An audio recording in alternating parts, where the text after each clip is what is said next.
Jackie Today on McDougal. Broadscast, when one dad took his kids out of school so they could witness him run the Boston Marathon, the school didn't like it. So this dad took his story to Facebook, and it hasn't stopped running since. It is the Pope versus actress turned Fox News contributor Stacey Dash. Remember her from Clueless? One of them thinks women need to stop whining about equal pay, and you just might be surprised to hear who it is. And the latest from Baltimore, the now famous mom in yellow smacking her rioting son around. Is she a hero or perpetuating violence? Our Broad panel will tackle that topic. Plus, we announce our very first Broad of the Week. And what's on your mind? We are taking your calls. Don't forget to call us at 661-298-5487. Welcome to Broadscast. I'm Jackie McDougal. And I'm Kim Goldman. And I apparently just got handed a new role on our show today. Yes. I am the traffic advisor. So I'm going to do this in my best traffic voice. Ready? Okay, at Soledad and Hanby, westbound in the number 1 lane, there are fire trucks and police. So stay out of the way. Is that good? Great. Is that enough warning everybody to get out of the way? A new gig. All right. I get paid extra. Let's get going. So one dad's letter to his kids' school has gone viral. It's been shared and written about all over the world. I was looking this morning. It's unbelievable. He just went to his Facebook page, but you don't want to hear me talk about it. We have Mike on the phone to share his story. Good morning, Mike Rossi. Good morning. How are you guys? We're doing Mike. well. How are you? I'm hanging in there. It's been a long week. First of all, congratulations. You finished the Boston Marathon. That's huge.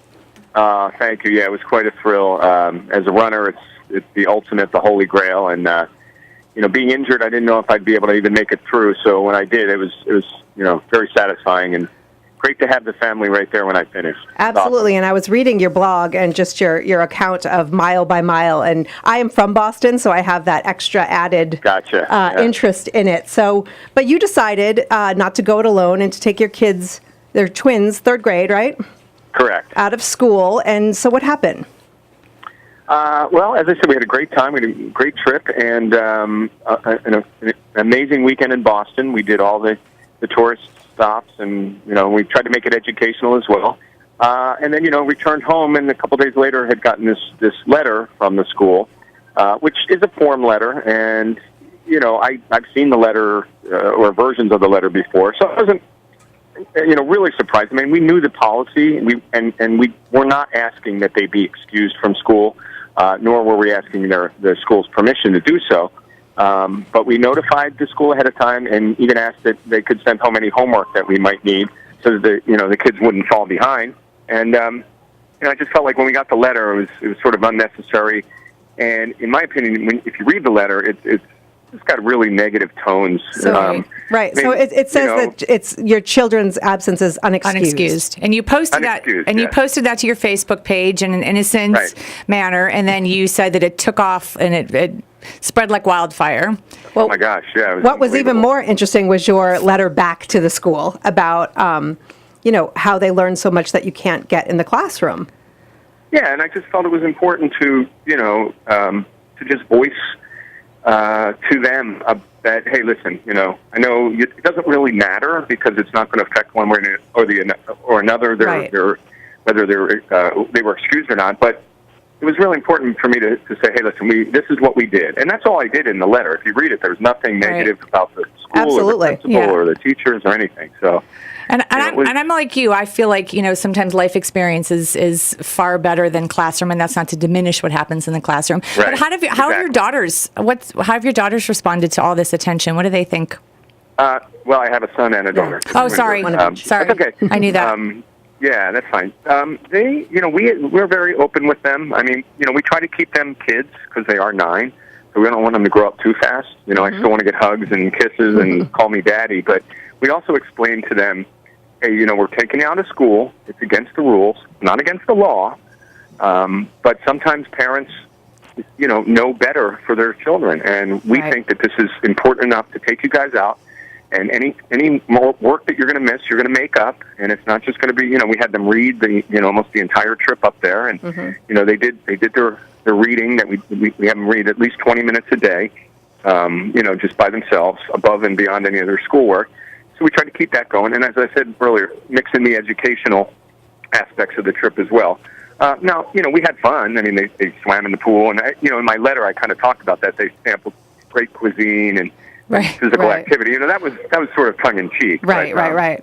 But you know, it's also it's a matter of money. I mean, the school doesn't get money When your kids don't show up. kids aren't there, and the school wants Right. the absence to be excused. I mean, I agree with Sure. you because my kids are missing the last 2 days of school this year, Right. which Yeah. I guess I'm just telling the school right now on the air.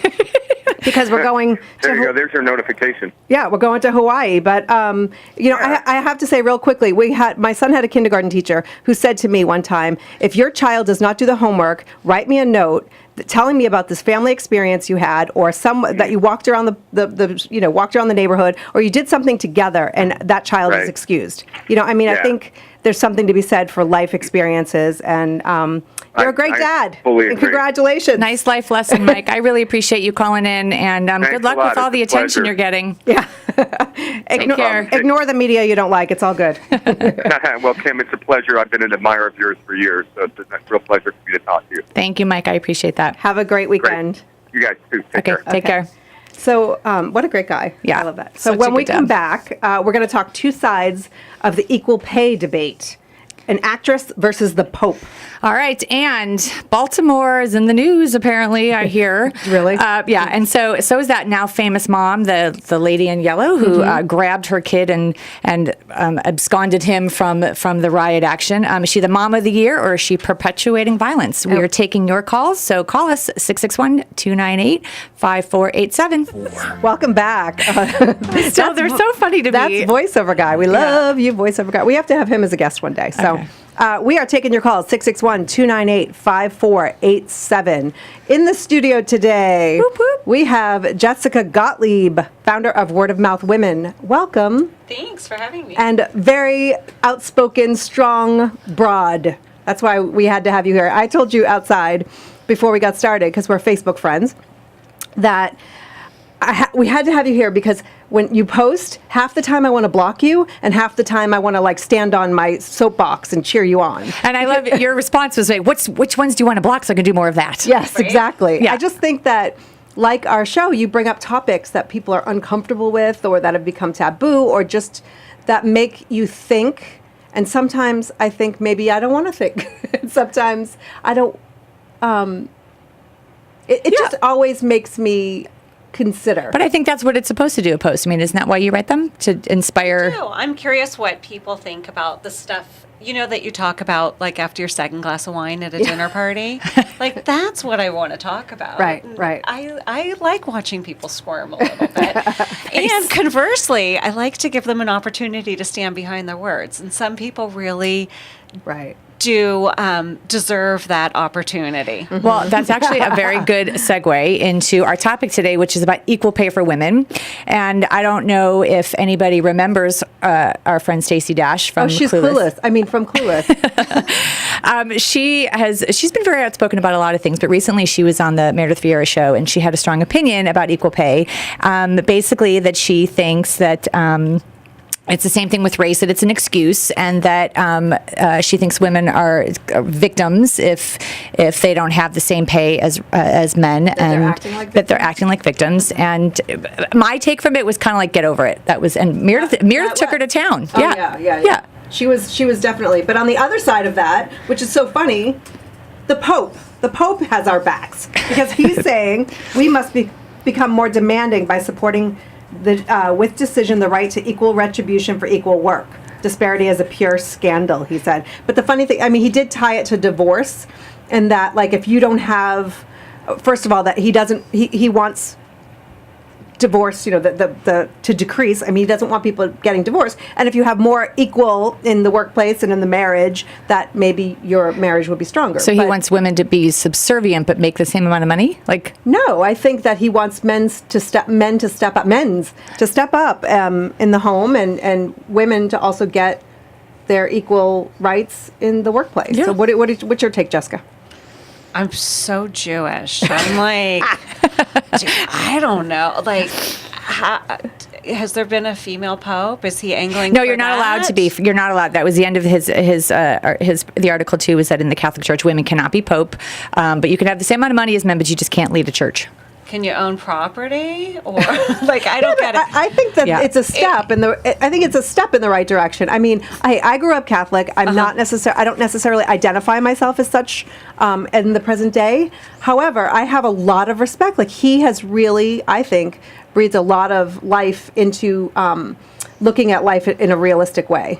This Pope, he has, come out for a lot of Issues that are issues. Yeah, I mean, he's the one who is out there showering the poor and has, said that we need to respect people who are LGBTQ and stuff. So I'm not surprised to hear him saying it, but it's kind of flies in the face of everything I know about every organized religion and the way they treat women. But listen, kudos to him, and he's certainly influential. And so if there's a bunch of guys that feel like they have to, treat women more equally, then great, keep talking. But one of Stacey's comments, though, is that you have to do what it takes. That she says if you have to be extraordinary, then be extraordinary. So do you honestly think that women get equal pay, and that even if you are extraordinary, that you are compensated for No, that? of course not. Hello, WikiLeaks. I mean, you saw Sony. It's absurd. And she speaks from such a place of privilege, but because she is making money in ways that, nobody in this room is. Right. However, if she was sitting next to a male counterpart, she'd probably be horrified to find out what's in his bank account. And she's won the lottery career-wise. Right. Really? I'm sorry. Not the $1 million. She won like She's the $200,000 lottery. She's like a scratch ticket lottery winner with her career. She was earning when I was folding clothes at the MGA store. So, Right. you know what I mean? It's Right. I mean, she's had a whole lot of luck, and maybe she is extraordinary. But there are some very unextraordinary men Right. making a lot more than her, and Right. I think it's short-sighted. Right. Yeah. Well, Absolutely. I don't know. I mean, kudos for the Pope. I'm going to be on the Pope side on this one. All right. Yeah. All right. So we're going to take a break real fast. When we come back, we're going to talk about Baltimore, and then mom making news for pulling her son out of there. And then we have TakePart.com's Liz Dwyer. She's joining our conversation. And we named the very first Broad of the Week. Don't miss it.